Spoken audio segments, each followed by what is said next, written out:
syafaat, karena sarana-sarana yang digunakan untuk wasilah atau tawasul ini kebanyakan apa? Diyakini bisa memberi syafaat di sisi Allah Subhanahu wa Ta'ala. Maka diterangkan oleh Syekh Shalih Al-Fauzan hafizahullah mengenai syarat-syarat syafaat yang sesuai dengan tuntunan. Syafaat adalah benar adanya, tapi syafaat tidak bisa dimintakan dari orang yang sudah meninggal, akan tetapi diminta kepada Allah dengan mengucapkan, ya Allah berilah syafaat kepadaku melalui nabimu. Maksudnya melalui nabimu itu memohon ya kepada Allah agar Allah memberikan syafaat Nabi Muhammad kepada dirinya, atau menggolongkan dia nanti termasuk dari golongan orang yang mendapat syafaat Nabi Muhammad SAW. Bukan maksudnya bertawasul dengan Nabi ya. Ini maksudnya demikian. Berilah syafaat kepadaku melalui hamba-hambamu yang soleh. Ini juga sama. Maksudnya kita meminta kepada Allah syafaat orang-orang yang soleh nanti. Kita mohon kepada Allah agar kita digolongkan oleh Allah sebagai orang-orang yang mendapat syafaatnya orang-orang soleh, ya, para mujahidin ya, dan orang-orang soleh yang diizinkan oleh Allah untuk memberikan syafaat kepada hamba-hambanya. Dikatakan di sini, janganlah berdiri di kuburan lalu menyebut wahai fulan atau wahai Rasulullah berilah syafaat kepadaku. Karena orang yang sudah meninggal tidak bisa dimintai sesuatu, tapi Allah lah yang bisa dimintai sesuatu. Syafaat adalah milik Allah, tidak dimiliki oleh selainnya, dan syafaat tidak diperoleh kecuali dengan dua syarat. Nah, ini syaratnya ya. Yang pertama dengan izin dari Allah. Maksudnya siapapun yang akan memberikan syafaat itu tidak akan ya, diperkenankan memberikan syafaat sampai mendapat izin dari Allah Subhanahu wa Ta'ala. Kemudian syarat yang kedua, orang yang diberi syafaat adalah dari golongan orang yang bertauhid, bukan orang yang syirik. Artinya orang yang diberi syafaat itu orang yang diridhoi oleh Allah, yang persyaratan untuk mendapatkan keridhaan Allah nanti adalah dengan adanya ketauhidan, jauh dari kesyirikan. Nah, karena ya syafaat itu tidak bisa secara mandiri diberikan oleh orang-orang yang disebutkan oleh Allah kelak akan mendapatkan kesempatan memberi syafaat sampai datang izin dari Allah. Kemudian orang-orang yang diberi syafaat itu pun juga orang-orang yang dipilih oleh Allah, orang-orang yang diridhoi oleh Allah, yaitu dari kalangan orang-orang yang mentauhidkan Allah. Maka tentu ini menunjukkan bahwa syafaat itu pada hakikatnya adalah kembali kepada siapa? Sumbernya kepada Allah Subhanahu wa Ta'ala. Orang-orang yang diberi izin untuk memberikan syafaat dan orang-orang yang diridhoi untuk mendapatkan syafaat itu semuanya ketentuannya Allah yang atur gitu. Ya, sehingga orang yang memberi syafaat itu hanya sekedar Allah muliakan mereka melalui pemberian syafaat yang diizinkan oleh Allah ini. Dan orang-orang yang diberikan syafaat, orang-orang yang diridhai oleh Allah dari kalangan orang-orang yang mentauhidkan Allah, ini pun juga adalah sebagai bentuk pengampunan Allah melalui apa? Syafaat-syafaat yang diizinkannya tadi. Sehingga kita bisa katakan bahwa semua jenis syafaat adalah milik Allah Subhanahu wa Ta'ala. Karena tidak ada seorang pun yang memiliki kemandirian dalam memberikan syafaat. Masih ada ketentuan aturan yang ditetapkan oleh Allah, adanya izin dari Allah bagi pemberi syafaat dan adanya keridhaan Allah bagi orang yang diberi syafaat. Sehingga tidak layak ketika kita kemudian berdoa minta kepada Nabi, ya Rasulullah hamba mohon kepadamu syafaatmu. Tidak layak. Kenapa? Rasulullah tidak memiliki kemandirian untuk memberikan syafaat ini. Tidak memiliki kemandirian untuk memberikan syafaat sampai mendapat izin dari Allah.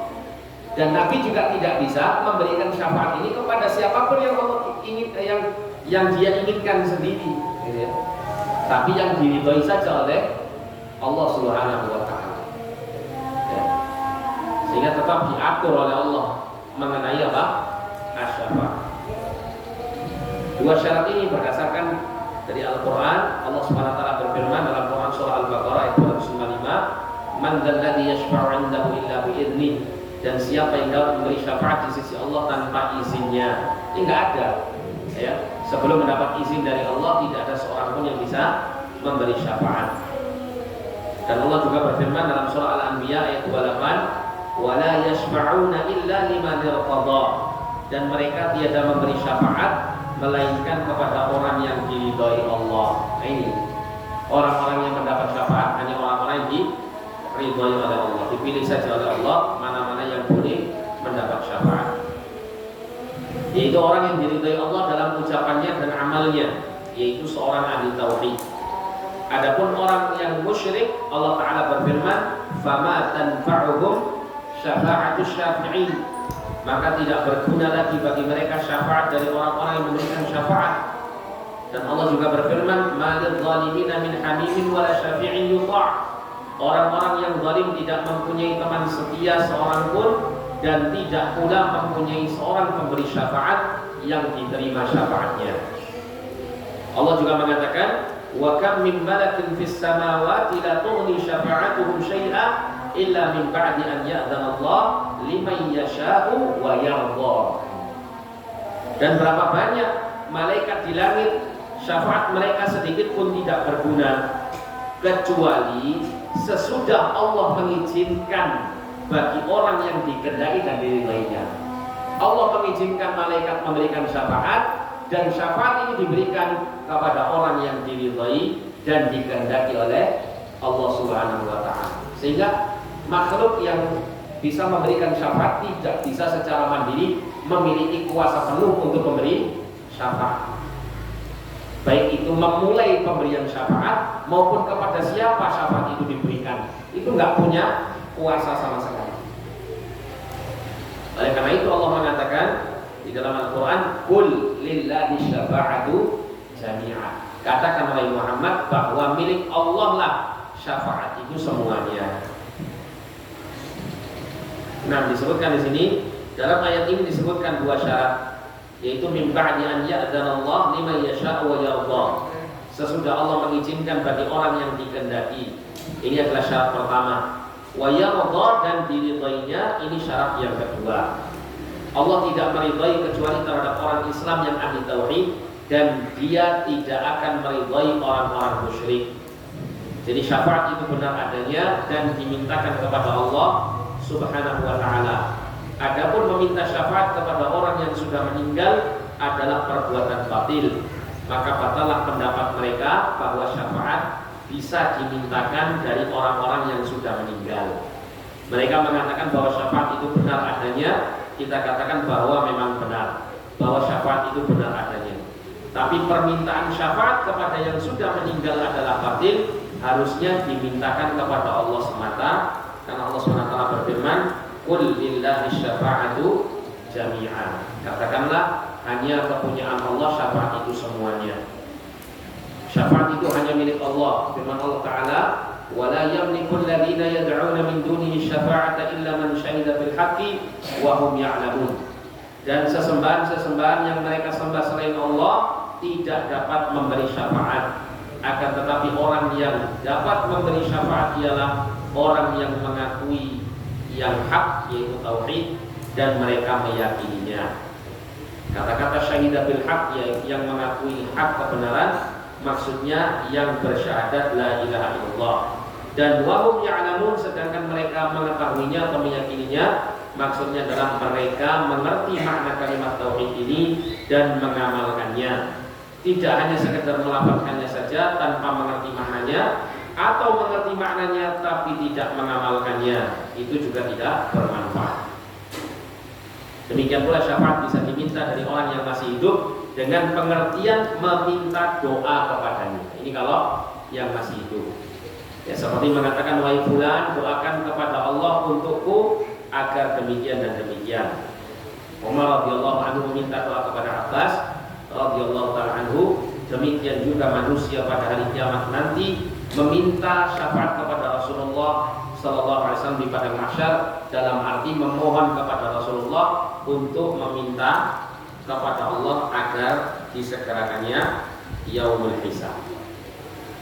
Nah, insyaallah untuk pembahasan mengenai syubhat kelima kita akan baca pada pertemuan yang akan datang biidznillah taala. Sampai sini ada pertanyaan? Dan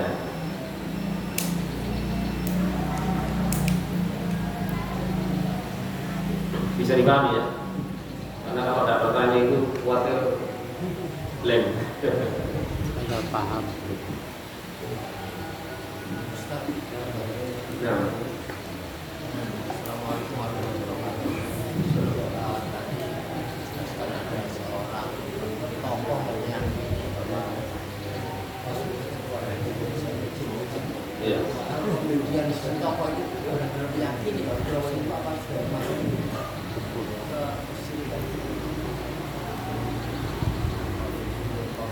Ya, masalahnya itu benar atau tidak itu peristiwa ini, atau dusta kan kita nggak tahu. Katakanlah kalau seandainya itu benar gitu ya, jika dia menganggap itu adalah Rasulullah gitu ya, yang memuliakan dia dan seterusnya, ya dilihat kondisinya.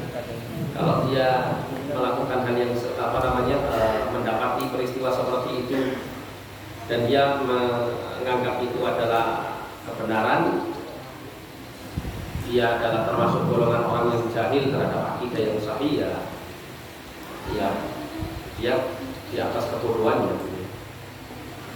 Dan kan nanti kan bukan hanya itu saja sebetulnya, itu kan hanya salah satu saja dari sekian kesesatan yang akan digiring syaitan itu kepadanya. Itu mungkin salah satunya. Awalnya begitu, nanti setelah dia merasa dirinya seakan-akan sudah dekat dengan Allah, memiliki kemuliaan di sisi Allah Subhanahu wa Ta'ala dengan adanya peristiwa itu, maka nanti digiring sama syaitan itu untuk menuju kepada jenis-jenis kekufuran atau kesyirikan. Salah satunya bisa jadi dengan meninggalkan kewajiban-kewajiban, dengan merasa dibolehkan untuk menjalankan yang haram-haram kan gitu. Kenapa? Karena dia merasa sudah berada pada tingkatan tertentu di atas semua tingkatan manusia yang lain. Nah, kalau sudah mencapai derajat-derajat kekufuran seperti ini, bisa kafir. Bisa kafir. Wallahu a'lam. Nah, saya kira nggak ada pertanyaan lagi ya. Ada? Oh, ya, terakhir. Kalau syafaat itu dilakukan di dunia atau jadi di akhirat? Syafaat. Kalau syafaat yang dimaksud di dunia itu adalah doa. Seperti kemarin kita bahas tentang kedatangan orang yang buta datang meminta Rasulullah untuk mendoakannya supaya sembuh. Ya kan? Di dalam doa yang diperintahkan Rasul untuk dibaca oleh orang yang buta ini, ya, di kalimat terakhir itu disebutkan Allahumma fasyafi'hu fiyya. Ya Allah, jadikanlah doanya Nabi Muhammad SAW itu sebagai pemberi syafaat aku kepadamu, ya, sehingga bermanfaat untuk dirimu. Nah, kata-kata fasyafi'hu fiyya, ada kalimat syafaat di situ yang dimaksud adalah doa. Ya. Tapi kalau sifatnya syafaat itu yang dimaksud adalah kemampuan seseorang itu untuk mengabulkan permintaan siapapun yang meminta kepadanya, sedangkan dia dalam kondisi sudah meninggal, gitu ya, maka ini adalah syafaat yang dimaksud, ya, yang kebanyakan orang memintanya kepada orang yang telah meninggal. Dan yang seperti ini dilarang untuk kita memintanya kepada orang yang telah meninggal. Adapun nanti ketika di akhirat, syafaat yang sifatnya seperti ini adalah diberikan, ya, kepada orang-orang yang Allah Ta'ala ridhoi. Itulah yang bertauhid. Sebagaimana Nabi mengatakan as'adun nas, ya, bi syafaati yaumil qiyamati man qala la ilaha illallah khalisan min qalbi. Nabi pernah mengatakan orang yang paling berbahagia dengan mendapatkan syafaatku nanti pada hari kiamat adalah orang yang mengucapkan kalimat la ilaha illallah dengan ikhlas dari hatinya. Ya.